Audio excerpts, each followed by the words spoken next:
안녕하세요. 지금 이 사람 임수민입니다. 올봄 날씨가 유난히 변화무쌍했죠. 봄이 오는가 했더니 눈이 내리고 꽃이 만발한데 때 아닌 한파가 찾아왔다가 여름이 느껴질 만큼 기온이 쑥 올라가기도 합니다. 많은 분들이 기후위기를 걱정하고 있는데요. 지난해 우리는 지구 역사상 가장 뜨거운 한 해를 보냈죠. 폭염의 홍수, 대형 지진까지 지구 전체가 몸살을 앓고 있는데요. 4월 22일 오늘은 지구의 날입니다. 1970년에 제정된 지구의 날을 맞아서 오늘은 지구 상태를 진단하는 지구 전문의, 국내 최고 지진 전문가인 연세대학교 지구시스템과학과 홍태경 교수와 말씀 나눕니다. 네, 국내 최고 지진 전문가이십니다. 우리 홍태경 교수님 모셨습니다. 안녕하세요. 네, 안녕하십니까. 네, 지구 전문가 또 지구 전문의 이렇게 소개를 해드렸어요. 마음에 드세요? 뭐 쑥스럽지만 네, 지구를 전공하고 있긴 한데요. 네. 그렇게 전문가라고 또 얘기하니까 좀 쑥스럽네요. 아, 교수님이 전문가가 아니시면 누가 전문가겠습니까? 그 지구 시스템 과학과 지금 교수로 돼 있는데 이게 계속 그 과명이 좀 바뀌었죠. 네, 그렇습니다. 본래 이제 지구 시스템 과학과 전신은 지질학과라는 명칭을 가지고 있었습니다. 그래서 초창기에는 땅에 대한 연구를 주로 하기 때문에 지질학과라고 하다가 시대의 변화를 이제 발맞춰서 시스템이라는 얘기가 들어가고 그래서 지구 시스템 과학과라고 해서 보다도 폭넓은 분야를 다루는 학문으로 발전했습니다. 지구 과학은 몇 개의 분야로 나눠지는데요. 방금 말씀드린 지질, 그 다음에 대기, 해양, 그 다음에 지구 과학의 범주에 이제 천문까지도 포함이 되는데요. 그래서 범주가 굉장히 넓습니다. 그 중에서 저희과 이제 지구 시스템 과학과는 이 솔리드 어스라고 하는 정말 땅에 해당하는 이 지구 부분, 이 지구 내부에서부터요. 이곳을 이제 주로 연구하는 학문이라고 할 수 있습니다. 우리가 발 딛고 있는 이 지구. 네, 맞습니다. 우리 태양계의 가장 아름다운 행성 지구 맞죠? 그렇습니다. 이 태양계 그 행성이 꽤 많이 있는데 그 가운데 이제 생명체가 살고 있는 이 행성은 지구 외에는 아직까지 없는 걸로 알려져 있거든요. 그래서 이 지구형 행성의 대표적인 행성으로서 아직까지 발견된 생명체는 여기밖에 없는 그런 유일한 행성이죠. 네, 우리가 정말 아름답게 지키고 가꾸고 후대에 물려줘야 될 텐데 사실 뭐 요즘 지구의 재앙이 물론 뭐 옛날에도 있었을 겁니다만 계속 발생을 하고 있어요. 막 지구 그 시계가 너무 막 심각한 그런 지경이다 이런 얘기 하는데 실질적으로 학자로서 우리가 너무 호들갑을 떨고 있는 건 아닌지 아니면 실제로 문제가 심각한지 어떻게 느끼고 계십니까?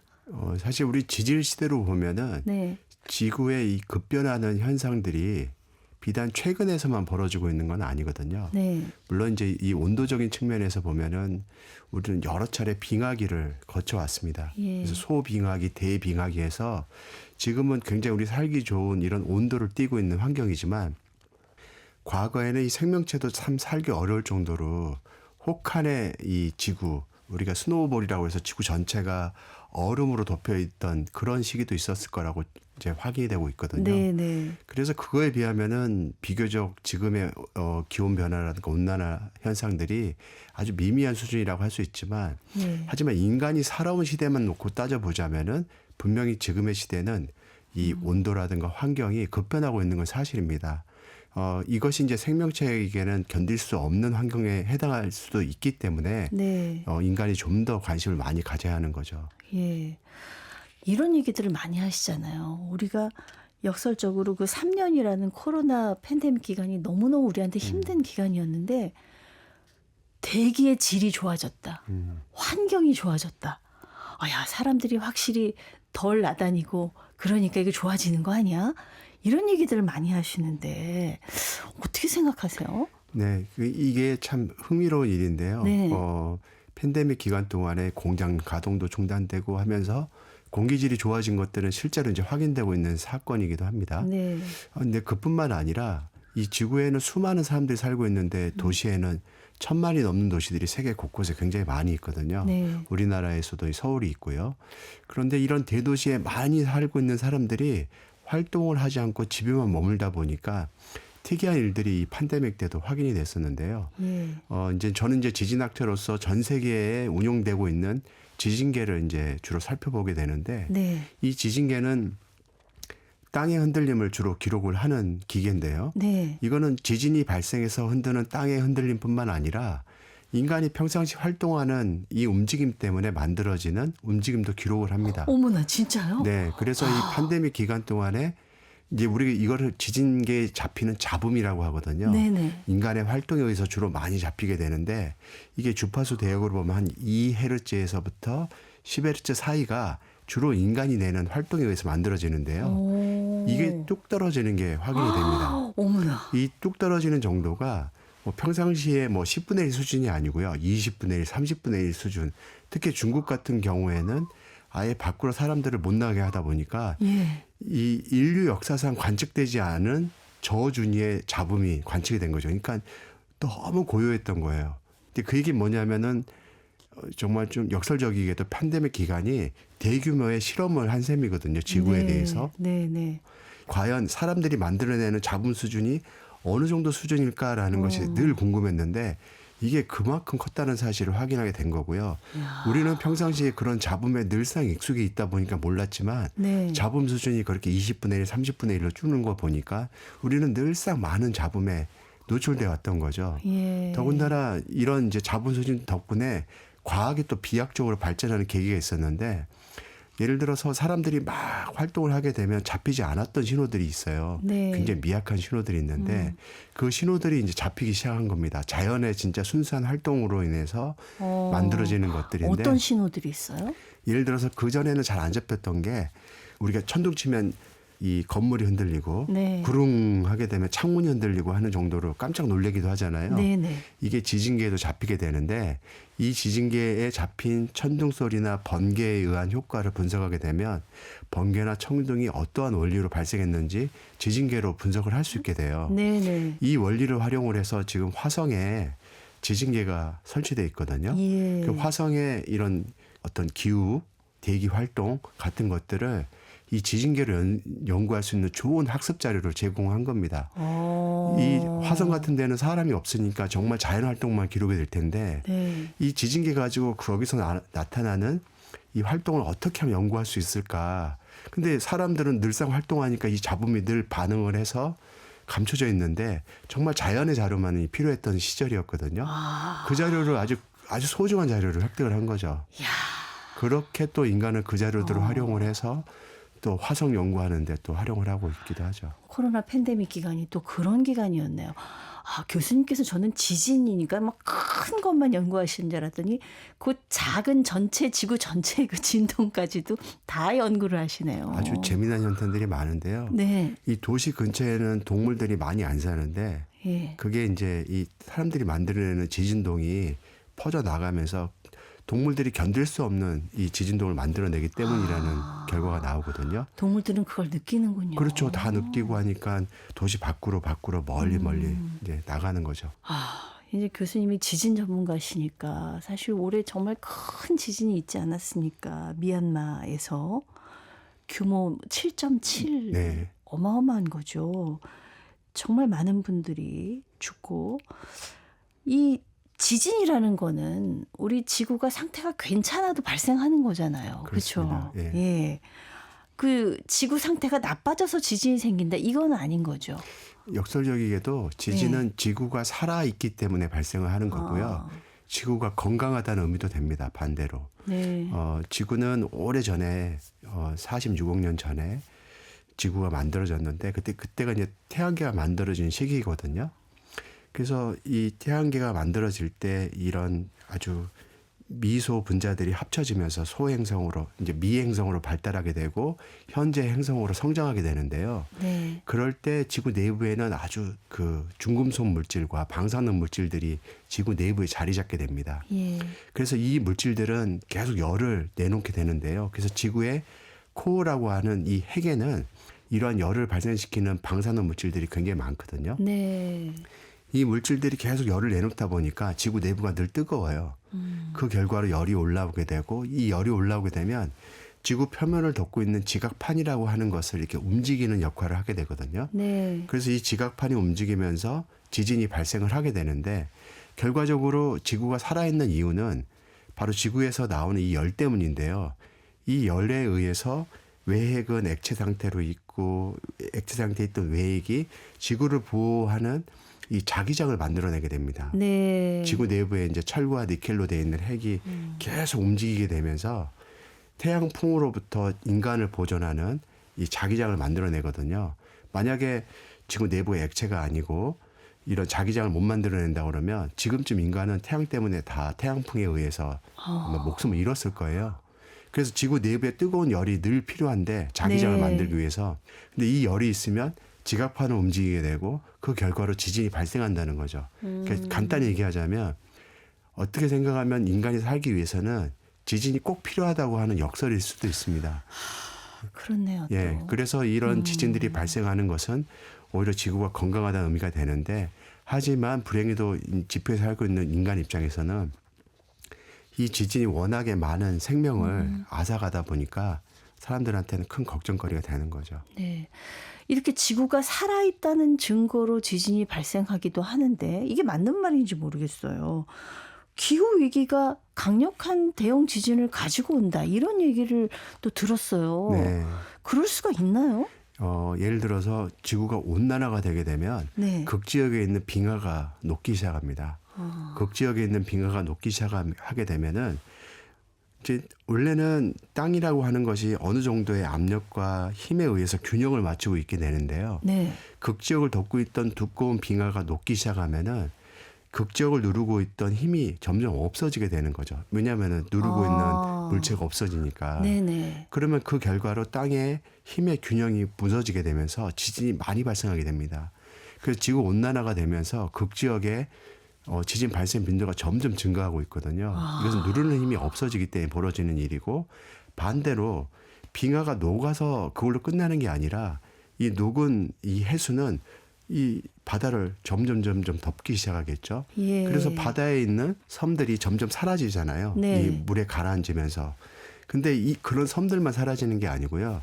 바닷물이 많아지게 되면 이제 바닷물이 누르는 힘이 점점 커지게 되는 겁니다. 예. 실제로 우리가 이제 지진 해일이 발생하게 되면요. 이 지진 해일 높이라고 하는 게 1m, 2m만 되더라도 해안가에 있는 땅을 누르는 힘으로 작용하게 되고 이게 압력 증가하게 되면서 지진을 유발하는 현상들이 관측이 되기도 합니다. 지진 해일이 한 30m 정도 되게 되면요. 네. 지진 유발 효과는 이제 말도 못하게 커지게 되는데 그러니까 바닷물이 전 세계적으로 많아지게 되면 지진 유발이 점점 더 많아지게 되겠죠. 저는 설마 지진하고 지구 온난화가 직접적인 관계가 있겠어 했는데 관계가 있을 수가 있네요. 그렇습니다. 예. 예. 근데 사실 우리나라는 지구 그 판에서 경계선상에 있지 않기 때문에 지진에 있어서는 안전지대다 이런 얘기를 전 어렸을 때 듣고 자랐는데 지금 지진 발생 빈도가 좀 해마다 늘어나고 있는 것 같아요. 네. 예. 아무래도 사람들이 점점 지진에 민감해지기 때문에 또 감각적으로 그런 걸 느끼는 것도 있을 텐데요. 하지만 우리나라는 일본과 달리 판의 안쪽에 있어서 네. 비교적 지진 발생 빈도가 적은 것은 사실입니다. 하지만 지진 발생 빈도가 적다고 해서 발생하는 지진의 크기가 작다라고 단정할 수만은 없거든요. 예를 들어서 우리나라 같은 한반도와 같은 위치는 판의 안쪽에 있어서 쌓이는 힘이 아주 천천히 쌓이게 되는 거죠. 근데 이제 우리가 예를 들어서 인형이 1,000원짜리 인형을 사야 되는데 네. 어느 집에서는 매일 용돈을 200원씩 주고 어느 집은 100원씩 준다고 하면 200원씩 주는 곳에서는 5일만 돈을 모으면 1,000원짜리 인형을 살 테고요. 네. 100원씩 모으는 집에서는 10일이 지나면 1,000원짜리 인형을 살 겁니다. 그 얘기 뭐냐면 100원씩 모으는 집이나 200원씩 모으는 집이나 1,000원짜리 인형을 사는 건 똑같은데 그 시간이 다를 뿐이라는 거죠. 200원씩 모으는 곳은 빠르게 1,000원짜리를 여러 개를 사게 되는 거고 네. 100원씩 모으는 거는 모으는데 시간이 오래 걸릴 뿐이지만 언젠가는 1,000원짜리 인형을 산다는 겁니다. 그러니까 우리나라는 지진 발생 빈도가 낮으니까 야 우리나라는 지진으로부터 안전해라고 단언하면 안 되고요. 단지 시간이 오래 걸릴 뿐이지 언젠가는 1,000원짜리 인형을 사는 것처럼 지진이 난다라고 할 수 있는 거고요. 네. 그 예가 이제 우리나라 과거 역사서에 보게 되면 조선왕조실록이라든가 이런 데 보면은 규모가 7에 이르는 큰 지진들이 여러 차례 발생하는 것을 확인할 수 있거든요. 근데 규모 7이 일본 열도에서 발생하는 뭐 동일본 대지진 같은 경우가 2011년도 규모 9.0에 이르는 큰 지진인데 거기까지는 여기서는 발생하지는 않긴 합니다. 판 내부에서는. 네. 하지만 규모 7이 되게 무서운 게 여러분 기억하시겠지만은 이 IT 지진이라고 네. 발생한 적이 있는데요. 이 IT 지진 때 사망자가 30만 명인데 당시 지진 규모의 크기가 7.0이었습니다.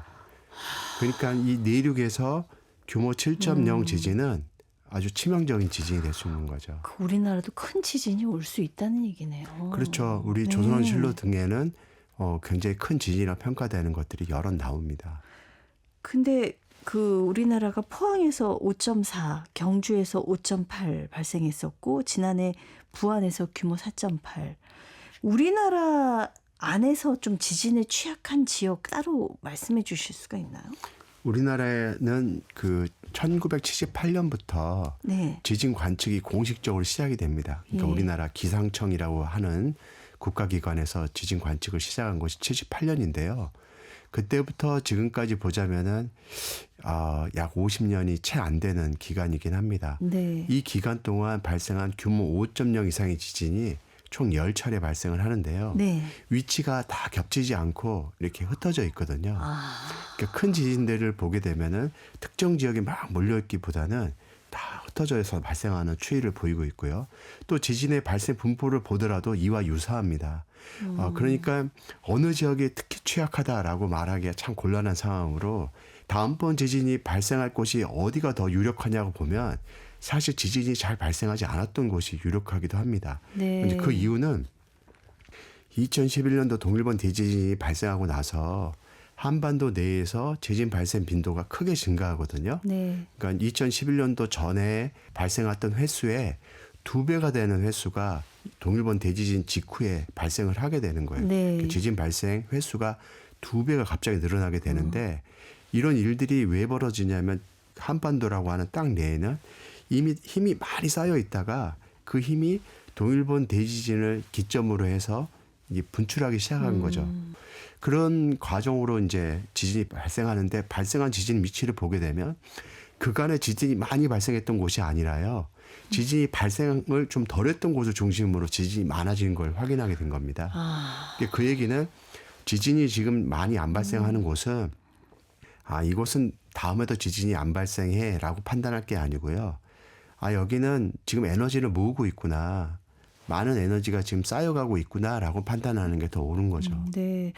지금 뭐 서울도 사실 그렇게 따지면 안전지대가 아닌 거고요. 그렇습니다. 서울 같은 대도시에서 그런 큰 규모의 지진이 발생하면 피해가 엄청나지 않겠습니까? 서울 같은 경우는 특히나 우리나라 1978년 이후 관측 자료를 보면 지진이 거의 없는 지역에 해당이 돼요. 예. 하지만 이건 이제 지질학적인 어떤 특성이 있기 때문인데요. 네. 서울이라고 하는 이곳은 경기 우계라고 하는 지질학적으로 굉장히 딱딱한 안반 위에 놓여 있습니다. 이 딱딱한 안반은 웬만큼 힘이 쌓여도 지진이 잘 발생하지 않는 곳이에요. 네. 그래서 다른 곳은 예를 들어서 100이라는 힘이 쌓이면 지진이 발생한다면 여기는 한 120 정도 힘이 쌓여야지만 지진이 발생하는 곳입니다. 그러다 보니까 다른 곳에서 이곳저곳 100이 돼서 지진이 발생하는데 여기는 여전히 힘이 쌓여가니까 지진이 잘 발생하지 않는 거예요. 발생 안 하지만 혹시 났다 하면 크게 날 수 있다 이 말씀으로 들리는데요. 정확하게 짚으셨는데요. 그 얘기는 뭐냐면 120이 돼야만 발생을 하는데 120 될 때까지는 잘 안 난다는 얘기고요. 네. 120이 되면은 모았던 에너지를 배출하기 때문에 큰 지진이 된다라는 건데 이게 이제 뭐 제가 그 방송을 듣는 분께 겁을 주게 사는 게 아니라 조선왕조실록 같은 데를 보게 되면 실제로 네. 이 수도권 이론에서 큰 지진이 일어났던 사례들이 꽤나 많이 나옵니다. 그래서 이제 저희 연구실에서도 조선왕조실록에 나온 수도권 일대의 네. 큰 지진들만 분석을 해보니까 규모 6점대 후반에 이르는 큰 지진들이 수도 서울을 포함한 수도권에서 6차례나 조선왕조실록에서만 따져도 발생을 한 거를 확인할 수 있게 되기도 하죠. 그럼 여러 가지 지금 걱정이 돼요. 내진 설계는 잘 돼 있는지, 위험 시설에 대한 대비는 잘 돼 있는지 여러 가지 걱정이 됩니다만 일단 지진을 우리가 예측할 수 있다면 대형 참사는 막을 수 있지 않겠습니까? 근데 사실 지진은 예측이 어렵다 이런 얘기를 제가 쭉 들었었는데 네. 전혀 불가능합니까 지금? 어떻습니까? 그러니까 지진 예측을 위해서 인류가 오랫동안 노력을 하고 있고요. 네. 실제로 이제 그 결실을 과학적으로 어느 정도 맺어가고는 있는데 현재 과학적 수준에서 사람들한테 알려줄 수 있는 정도는 이 정도입니다. 이곳에서 틀림없이 지진이 난다. 앞으로 30년 내에 일어날 확률은 얼마다. 이런 식인 거죠. 그러니까 이건 되게 방금 이제 웃으셨듯이 실망스러운 정보거든요. 네. 왜냐하면은 언제 어느 때 규모 얼마짜리가 나는지 알려줘야 우리가 이사 갈지 말지를 결정하지.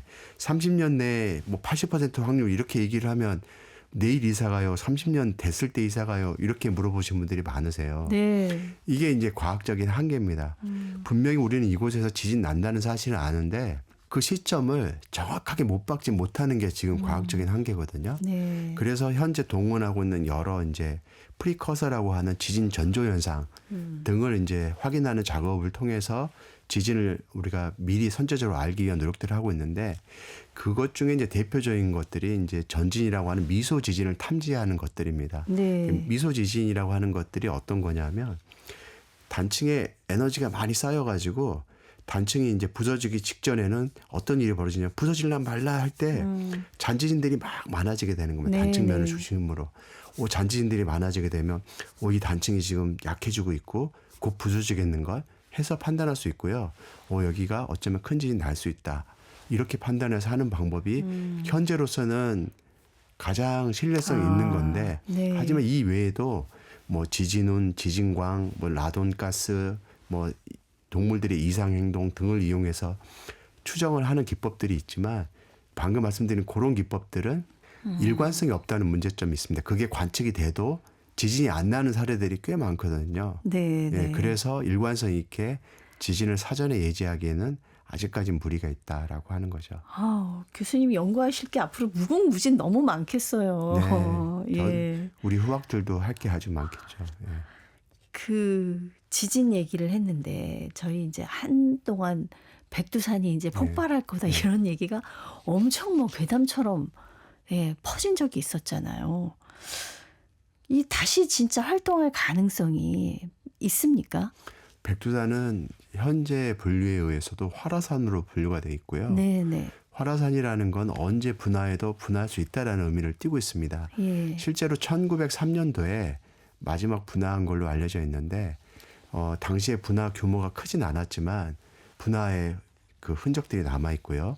그다음에 백두산 아래쪽에 마그마 방이라고 하는 것이 현재 확인이 되고 있거든요. 네. 이 마그마 방이라고 하는 거는 액상의 마그마가 현재 실존하고 있다는 의미입니다. 우리가 지진파를 통해서 탄성파 탐사를 수행을 해보게 되면 이곳에 액체 상태의 물질이 존재하고 있다는 걸 알 수 있게 되고요. 네. 이 액체 상태에 있는 물질은 바로 마그마에 해당되는 건데 이 마그마가 어떤 식으로든 성장하게 되면 다시 분화에 이룰 수 있다는 거죠. 1903년이라고 해봐야 불과 100여 년 전이기 때문에 충분히 활동 가능성이 높은 화산이라고 할 수 있고요. 네. 특히 백두산은 1000년 전에 있었던 밀레니엄 이럽션이라고 하는 그때의 그 폭발이 전 세계 기록에 남는 대형 폭발이었습니다. 예, 그런 폭발이 있었던 사례가 있던 화산이기 때문에 더욱 관심을 많이 갖고 있고요. 큰 지진이 나게 되면 백두산 화산을 촉발할 수 있다라는 이제 걱정도 같이 하고 있는데요. 네. 이 백두산 같은 경우에는 근처에 큰 지진이 날 사례는 아직까지는 없지만 이 공교롭게 태평양판이라고 하는 것이요. 네. 태평양판이 일본 열도와 이 태평양을 이루고 있는 판이 충돌하는 곳인데 일본 열도 밑으로부터는 이렇게 쓱 지구 밑으로 내려가서 네. 백두산 아래는 지하 600km의 태평양판이 도달을 해요. 거기까지 가 있어요? 네. 거기까지 쭉 뻗어 있는데 태평양판이 거기서 규모 7점대의 지진들이 계속 발생을 하고 있습니다. 예. 굉장히 큰 지진이 발생을 하고 있거든요. 600km나 떨어져 있다 보니까 규모 7점대 지진 가지고는 백두산에 특별한 어떤 효과를 못 내고 있는데 만약에 그곳에서 큰 지진이 나거나 아니면 이 난카이 해구나 네. 동일본 대지진 규모와 같은 큰 지진이 인접해서 발생을 하게 된다면 백두산이 이제 자극을 받을 가능성도 있는 거죠. 얘기만 들어도 참 신비롭고 흥미롭기도 하면서 좀 무섭기도 하고 예, 그렇습니다. 교수님, 이 초대형 지진을 우리가 막을 수 있다면 제일 좋겠지만 그렇지 못하다면 우리가 어떻게 대비를 해야 될까요? 지금으로서는 이제 대비를 한다고 하는 것이 사전에 못 나게 하는 것은 인간의 영역에 바뀌고요. 네. 피해를 어떻게 하면 최소화할까가 아마 포인트가 될 것입니다. 그래서 지진이 발생을 한다면 과연 땅의 흔들림이 어느 정도 될 것이며 지진이 난다면 어느 위치가 될 것이냐를 알게 된다면 대비를 효과적으로 할 수 있게 되거든요. 네. 우리나라 전체적으로 이 내진 성능을 강화시켜서 건물을 튼튼하게 하려면 돈도 많이 들고 에너지도 많이 들고 시간도 많이 소모되기 때문에 지진이 발생한다면 어느 위치고 그 위치에서 발생한 지진이 어느 지역에 어느 정도의 땅의 흔들림을 발생시킬지를 계산해 낼 수 있다면 그 위험한 지역부터 대비를 하면 되는 거거든요. 네. 그래서 이런 선제적인 이제 연구가 먼저 필요한 거고요. 그러려면 단층의 위치라던가 발생하는 최대 지진을 계산해 내는 일들을 서둘러 해야 되는 거죠. 네. 저희가 뭐 여유 있게 연구하는 게 아니라 빨리빨리 연구해야 많은 어떤 지구의 인명과 우리의 재산과 이런 것들을 또 지켜낼 수가 있을 것 같다는 생각이 듭니다. 지진 전문가, 지구 전문가로서 우리 홍태경 교수님 앞으로 꼭 하고 싶은 일이 있으신가요? 네, 그 지구과학이라고 하는 것이 어떤 면에서는 순수과학 같고 순수과학 같아서 이거 뭐 과학은 그냥 호기심에 의해서 하는 그 연구다라고 생각을 하실 수도 있는데요. 저도 처음엔 그랬습니다. 지진도 안 나는 나라에서 뭐 지진학자가 왜 필요해?라는 얘기를 학교 다닐 때 들었거든요. 근데 지금에 와서 보니까 우리나라는 지진이 안 나는 나라가 아니라 단지 시간이 걸리는 나라라는 걸 깨달았고요. 네. 발생하게 된다면은 큰 지진도 발생할 수 있다는 것을 경주 지진 등을 통해서 이미 확인을 했거든요. 그래서 이 과정을 통해서 지구 과학이 단지 순수 과학이 아니라 인간의 생명, 뭐 우리 국민과 생명과 재산을 보호하는데 아주 중요한 학문이라는 것을 알 수 있고요. 네. 그래서 국민의 생명과 재산 보호를 위해서 더욱 열심히 연구해야 될 학문이라는 생각을 하게 됩니다. 오늘 저도 생각을 좀 고쳐잡게 됐습니다. 예. 과학에 대해서 막연히 갖고 있던 생각이 우리 삶이랑 이렇게 연관이 직접적으로 되는구나 이런 생각을 다시 하게 됐거든요. 오늘 말씀 감사합니다. 네, 감사합니다. 네, 지구의 날을 맞아서 국내 최고 지진 전문가인 연세대학교 지구시스템과학과 홍태경 교수와 함께했습니다.